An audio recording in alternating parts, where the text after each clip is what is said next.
Fala, fiel, beleza? Hoje a torcida corintiana se revoltou com Lázaro após a derrota de ontem e pedem demissão do técnico. Para ver mais, deixe o like e se inscreva no canal. Eu acho que o ponto de partida da sua participação, Zupac, tem de ser o ambiente, o que você sentiu, porque aqui o termômetro das redes sociais, né, o que a gente ouve por aí, é uma indignação da torcida do Corinthians, principalmente com o trabalho do Fernando Lázaro, que foi pressionado, de certa forma, por algumas perguntas na coletiva que a gente acabou de acompanhar. Tudo bem, Zupac? Boa noite, diretamente da zona leste de São Paulo.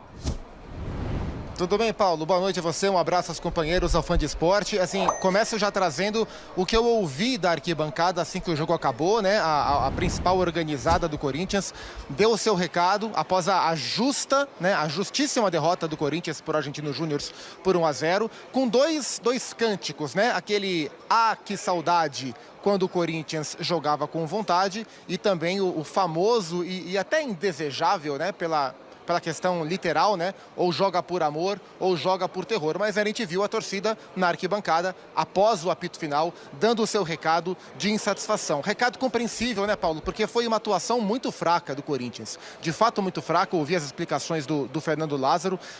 Discordo que o segundo tempo do Corinthians foi um segundo tempo melhor. Achei um segundo tempo na base do desespero. Foi um Corinthians, mais uma vez, com uma flagrante falta de articulação, uma flagrante falta de criatividade, mais um jogo onde o Corinthians não conseguiu ser inteligente ofensivamente e agressivo ofensivamente diante do seu adversário. Um adversário que veio aqui para Itaquera e respeitou a sua característica, né? O Argentinos Júnior é um time de posse de bola e controlou através da sua posse, que foi bem parelha no primeiro tempo, mas controlou através da sua posse o ritmo do jogo, dificultou. O Corinthians não achava a posse de bola do Argentinos Júnior e foi através de uma bola bem trabalhada que o Montiel fez uma bela jogada pela esquerda, levou o Fagner em velocidade, levou o Balbuena em velocidade, cruzou para trás e o Cabreira fez o gol da vitória do time argentino. Sinceramente, assim, eu não discordo das escolhas do Fernando Lázaro na escalação, até falávamos sobre elas antes dela ser divulgada, da escalação ser divulgada. Eu pensava que, de fato, Cantillo e Matheus Araújo eram os melhores nomes para esse jogo, porque o Corinthians, sem o Renato Augusto e com o Rony como primeiro volante, vinha sofrendo muito com uma falta de leitura de jogo, e imaginava eu que, pela sua característica, o Cantillo poderia entregar isso, e o Matheus, que entrou bem contra o Cruzeiro. Mas a verdade é que o Corinthians não usufruiu das características dos seus jogadores de meio campo. Juliano e o Matheus Araújo praticamente não participaram do jogo no primeiro tempo, principalmente o Juliano pegou pouquíssimo na bola, e o Corinthians vivia de bolas longas da intermediária do Fausto Vera e do Cantillo em profundidade para o Roger Guedes, para o Yuri Alberto, e criou muito pouco dentro da área, assim, de jogada trabalhada, de aproximação e triangulação. O Corinthians criou uma chance no primeiro tempo aos 44 minutos, quando o Juliano serviu o Fábio Santos e o Lancelotti, goleiro, acabou defendendo. Era muito pouco, é um Corinthians muito pobre em termos de repertório ofensivo. No segundo tempo, entra o Rony na vaga do Cantillo, segundo o próprio Fernando, por uma questão muscular, e o Rony melhora o setor. O Rony, para mim, foi o melhor jogador do Corinthians no jogo, mas eu não entendo a entrada do Romero, mesmo ouvindo o que o Lázaro falou. O Romero é o pior atacante do Corinthians na temporada. O Corinthians estava perdendo um jogo em casa, com dificuldade para agredir. Ele tinha outras opções no banco, mesmo que com o pé dominante, diferente do que ele queria. E ele optou pelo pior atacante do Corinthians no ano e, na minha visão, não surtiu efeito. O segundo tempo foi um segundo tempo de um Corinthians tentando a jogada no desespero, apressado, em cruzamentos, né, de todos os lados, sobretudo após o Paulinho em campo, ou das individualidades do Roger Guedes. E foi muito pouco. Foi um Corinthians que atuou mal e com repertório ofensivo limitado o jogo inteiro. Assim, uma coisa, Paulo, é a gente entender e compreender a falta que o Renato Augusto faz ao time do Corinthians. Natural que sem o Renato o Corinthians sofra para criar. Outra coisa é o time praticamente inexistir em termos de criação sem um jogador. Eu acho que isso merece uma reflexão de todos, jogadores, comissão técnica, diretoria, para entender quais os caminhos que o Corinthians pode seguir enquanto o Renato não volta. Porque o Corinthians teve, após a queda no Paulistão, praticamente 3 semanas para treinar. Foram praticamente 3 semanas de treino. E desde então, um jogo apenas razoável contra o Liverpool do Uruguai, apesar da vitória, um jogo medonho em Belém do Pará contra o Remo, um jogo ruim contra o Cruzeiro domingo aqui e um jogo muito ruim hoje, na minha visão, mais uma vez dentro de casa contra o Argentino Júnior. E é claro que isso gera uma pressão muito grande em cima de um técnico jovem, como é o Fernando Lázaro. Então acho que pela primeira vez na temporada, a gente vai observar de fato como e quanto a diretoria corintiana sustenta essa pressão em cima do seu técnico. O fato é que o Corinthians jogou mal hoje, o Corinthians vem jogando mal repetidas vezes e nesse recorte de momento, o trabalho, a situação do clube, do time, gera mais preocupação do torcedor do que propriamente certezas. Foi uma atuação, para mim, muito ruim e uma derrota muito justa que embola o grupo da Libertadores. Paulo.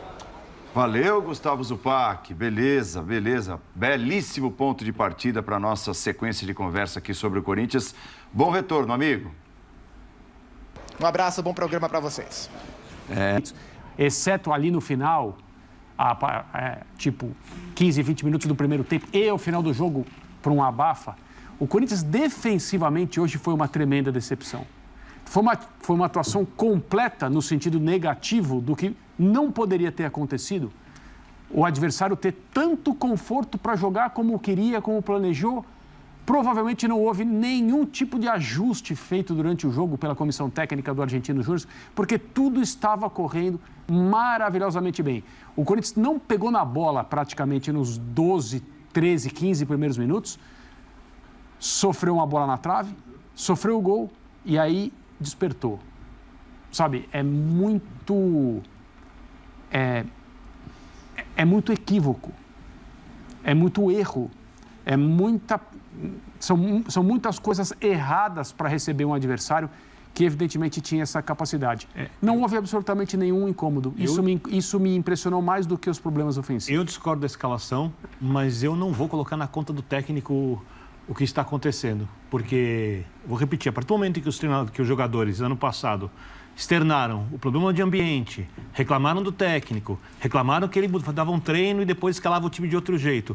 E jogaram futebol muito mais competitivo no final da temporada do que estão jogando hoje. E agora as coisas estão bem, né? Então, o ambiente está bom, o jogador treinado que ele gosta. Os jogadores têm obrigação de ajudar o técnico e mostrar um outro futebol. Repito, a Argentino Júnior é uma boa equipe, mas se fosse realmente bom, teria feito mais gols, porque os espaços para o contra-ataque no segundo tempo... olha, poucas vezes eu vi... Era aquela 3 contra 2, 4 contra 2, 4 contra 3. A recomposição do Corinthians sempre muito lenta. O Paulo citava um tweet... A defesa tinha os 4 trintões, para dizer o mínimo. Né? E você citava as mudanças feitas, e eu fiquei pensando aqui, não, mas o time tem Juliano, Roger Guedes, Yuri Alberto, Paulinho ainda não entrou em forma, não sei se vai entrar de novo, né? Tem jogadores renomados, tem uma zaga renomada, tem jogadores caríssimos, né? Jogadores ali que você olha... capacidade de decisão. Tem alguns bons jogadores jovens, para mim o Watson é um cara que eu quase sempre colocaria no time do Corinthians, porque ele completa funções de outros jogadores, dá essa intensidade um pouco maior para um time que está um pouco envelhecido. Então eu não consigo olhar e colocar só na conta do técnico. Eu acho que se você trouxer um outro técnico, a coisa pode melhorar. Sim, eu acho que pode melhorar. Porque a minha conclusão em relação ao final da temporada passada é a seguinte: o Vitor Pereira errava por algumas coisas de trato de ambiente. Mas os jogadores também estavam errados. E o Yuri Alberto? Quantos times queriam ter o Yuri Alberto? O Roger Guedes não decide individualmente? O Juliano? É esse o futebol do Juliano e o Fagner? E o Fagner, que reclamava tanto do treinador anterior? No caso do Lázaro, eu não sei. Eu, particularmente, não tenho essa capacidade de avaliação. O fato é que o ambiente pode ter ficado bom, mas jogar o Corinthians não está jogando bem. Não estou dizendo com isso que o Lázaro é incapaz, não estou dizendo com isso que é a hora de trocar o técnico. Eu só digo que é muito mais difícil a gente fazer essa avaliação. E que a mudança do ambiente por si só, o fato dos jogadores gostarem dele, não faz automaticamente do Corinthians ou do Lázaro um técnico competente e capaz. Só uma lembrança. Eles gostavam muito do Silvinho. Então. Antes do Vitor Pereira. Então, e o time jogou mais com o Vitor Pereira do que com o Agora, demorou para jogar. Só em relação aos jogadores, para mim, que é... Você perde o seu jogador mais criativo, aquele com mais capacidade de criação. Você não tem um elenco com uma capacidade criativa muito alta, isso é fato. Porque mesmo os jogadores que você cita, o Roger Guedes, o Yuri Alberto, são jogadores ali mais da última parte do campo, são os caras, né, que são mais agudos. Não é o cara pensador como é. Ok, você tem o Juliano que poderia desempenhar essa função, não está jogando. Agora, ainda que a gente chegue à conclusão de que o Corinthians não tem esses caras, que pelo menos num jogo como esse, você tente fazer, acho que foi o André que falou outro dia, da frase, né, de que o melhor meia criativo é a roubada de bola no campo de ataque. Quer dizer, então que você tente dificultar a vida do Argentino Júnior e que roube a bola ali para estar mais perto do gol na hora que você tem a posse de bola, porque de fato o Corinthians, quando tem a bola lá atrás e vai iniciar uma jogada, e mesmo com o Cantilho que teoricamente ajudaria nesse sentido, não tem conseguido criar nada. Mas é impressionante quanto o Corinthians não cria nada. Só para registrar, eu acho um registro importante, porque é uma... E aí, fiel, o que acharam? Nos diga nos comentários. Um abraço e vai Corinthians!